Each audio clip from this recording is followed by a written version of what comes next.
Violence interrupters are important tools in preventing crime and injury.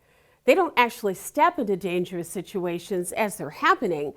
Violence interrupters do their work before the dangerous situation occurs by mentoring young people.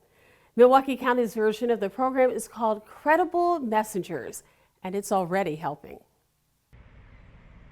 The Credible Messenger program was launched in May of 2021 with 5 agencies as partners, of which we're at one, which is Running Rebels. They also include West Care, Wisconsin, 4-1 for Life, the Youth Advocate Program, and the Milwaukee Christian Center. It's a collective impact partnership with Milwaukee County Department of Health and Human Services and our Youth Justice Service area, which is the Children, Youth, and Family Services, as well as other partners from the city, such as the Office of Violence Prevention. We work with young people who have been identified or been arrested or have charges related to auto theft or gun violence.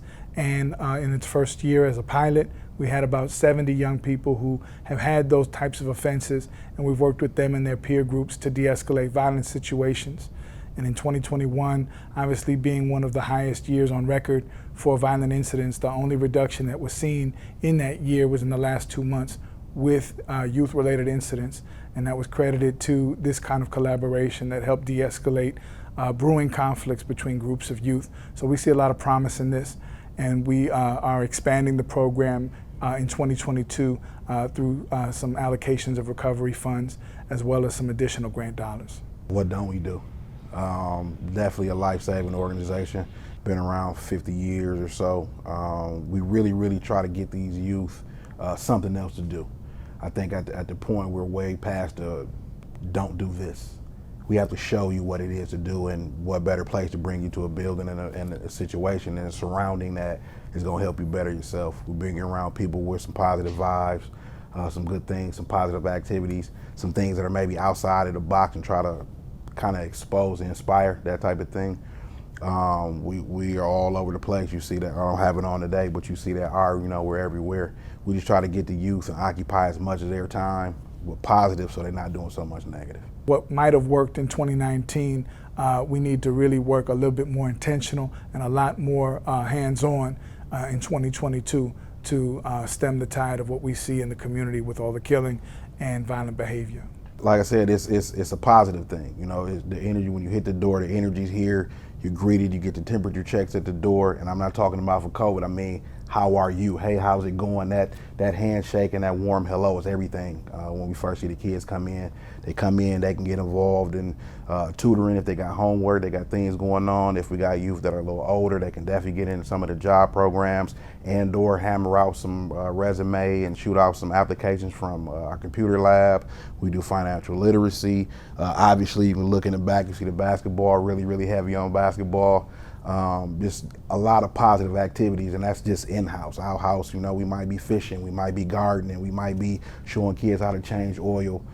Just want to show them some of the things that they might be missing doing some of the negative. Credible is not because someone went through a training. Credible is because the community validated that individual. It is somebody who's credible with young people who the young person is able to build a relationship with. So this is relationship-based transformative mentoring that works with youth who are not necessarily program kids who are coming to the after-school program or whatnot. These are youth who are involved in high-risk behavior and are a threat to themselves or to others. And before they get new charges or they harm someone or hurt someone or harm themselves, this is somebody who they will listen to, who has an inroad to relationships, who has a public health type of approach, which is not necessarily going to land them with new charges or deeper in the system, but is going to intervene on the front end to help build their social capital, increase their connections to pro-social activities such as employment, education, or positive, responsible, and caring adults. Oftentimes what we see young people do is emulate the mistakes of their parents or uncles and aunts. And so this is a chance for them to connect with an adult who has made the transformation perhaps themselves or is on the right track and is in the community where these young people reside. So those are the components that make a credible messenger. It's a great feeling. I tell anybody to get in this work, you're gonna have to do it for a little while without knowing the outcomes. It feels good when it's 5 years out, 6 years out, and you see that young man you've mentored, and he's got a family, and he's got a job, and he's smiling. You can just see the confidence brimming out of him.